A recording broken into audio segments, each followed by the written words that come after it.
rốt bắt rồi mai về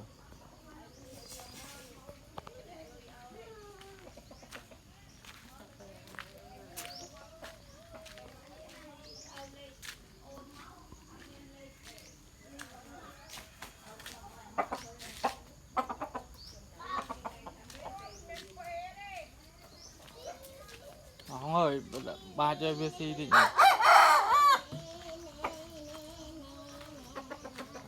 Mà thọt hơn bàn đây à không ai ba chơi VC thì nhỉ?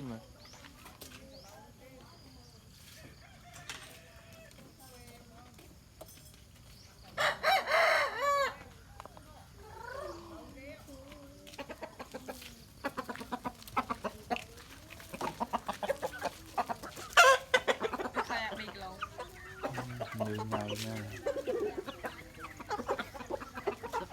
mà cu bên đệm món này hình rồi à cậu phải mà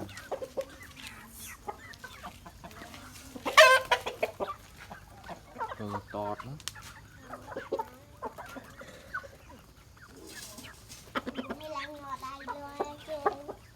dạ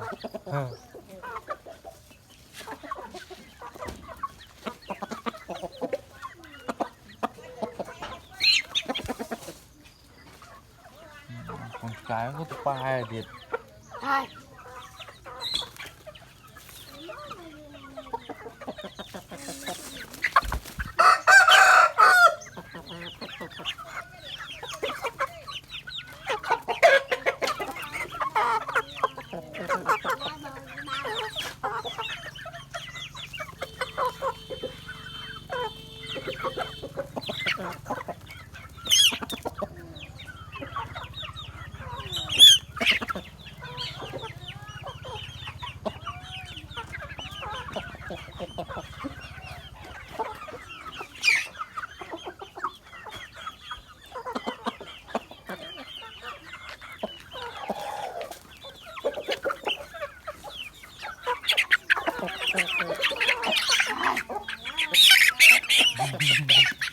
sắm hoa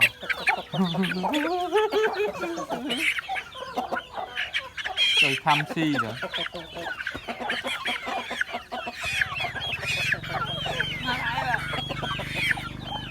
rồi thăm si thăm mất biết đi một cái câu như lá đó quay ngọn được à lên như vậy lên vậy